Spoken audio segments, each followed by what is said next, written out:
The first reaction to any note you get from anyone on your writing is you. But then 24 hours later, you change tune. Like, yeah, God damn it, he's right. Hi, my name is Matt Hawkins. I write 2 or 3 titles a month and have been doing so for most of my career. I have a nice little shelf at home, completely full now of graphic novels that I've written. It's kind of cool.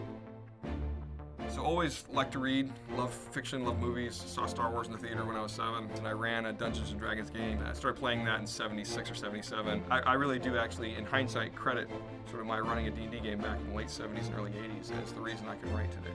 These were all some of the original figures in my original 8-year-old paint job, which is almost 40 years ago. So. Helped me create narratives, story structure, create plausible characters, create a sort of compelling emotional arcs for these characters. It really is kind of improv theater. Whenever you're creating storylines and talking to actual people, they're not necessarily going to do what you think they're going to do. And you might not think of all the creative solutions to some sort of problem, but then they come to you, so you kind of have to improv off of that and roll with it.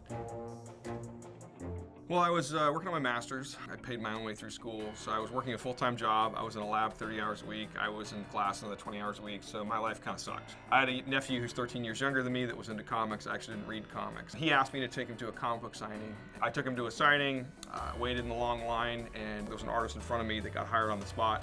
I hated my life and my job. I asked him if they were hiring. He said they were looking for someone to do like letters pages and some marketing work, and said, can you do something like that? And I lied and said yes. And they hired me, and then I just faked it until I figured it out. The one thing I can say about finding and creating things that resonate with an audience is there's no right way to do it. I think I've often read things that I didn't think would work, and they did work.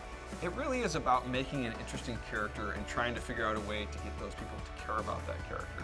You'd be surprised how forgiving people are with plot holes and things that make no sense, and really amazing stuff if they care about the characters. That's harder than you would think. The best way to make an audience care about a character is to screw with the character, to basically put the character through hard times. Everyone in their lifetime has experienced things they wish they hadn't experienced, or they've been through something shitty. The nice thing about stories and fiction is you can heighten these things. You look like a book like I write like Think Tank. I mean, that character in 5 volumes has been through more shit than 10 people probably would be through in an entire lifetime. You'll get, 40, 50 years of Spider-Man. I mean, how much shit has Peter Parker been through? It is kind of daunting. Inspiration is derived from everything. I always tell people that it's always going to hit you when you're not expecting it. That's why I always have a notepad with me no matter where I go. Some of my best ideas have come to me from dreams. I had a weird dream. I woke up at 2 in the morning, jotted it down. I don't really believe in writer's block. I think it's kind of a myth. Getting inspired is really on you. I mean, if you're just going to sit in your room and watch TV all day, you're not probably going to be inspired, or you'll write a bunch of regurgitated shit from the television. Get out and live some life. My rough draft starts on yellow notepads, or white spiral notebooks. And this is me just jotting down random thoughts. I will collect those over a period of time and then type up a quick outline, and then I'll do multiple rounds of that outline. I believe in writing very quickly and just write whatever sort of comes to your mind. Feedback from other people on your writing is absolutely essential, and finding people that actually give you good notes is harder than you would think. The first reaction to any note you get from anyone on your writing is you. That's always the first reaction. But then 24 hours later, you change tune because you're thinking about it. You're driving in your car, you're in the shower, you might be in the gym. Like, yeah, God damn it, he's right. There was a guy that came up to me at New York Comic Con about 4 years ago. He's just street clothes, middle-aged guy.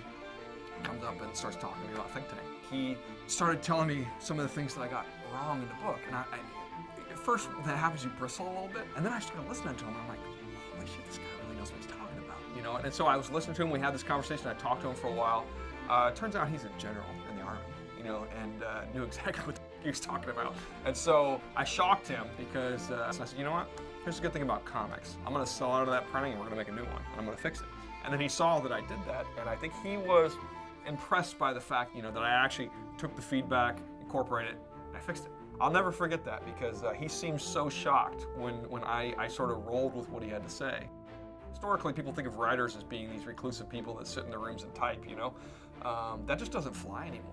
You got to be able to get out there and sell your work. It doesn't sell itself anymore. The greatest thing about comic books and comic book convention is you have the opportunity to meet, hang out, chat with people that write and do this for a living. So if you're a big fan, you can go talk to that person for 20 minutes. That's kind of cool. You know, people are there because they want to find stuff they want, but they don't want to be bothered, you know? So how do you get past that? It's all humor. Have a nice display, look professional, try to make the person laugh. I think we like to feel alive, and I think these stories make you feel alive, and I think that's pivotal to the human condition. You know, you gotta feel like something's going on, and if you have an emotional response, I think that's really what it's all about.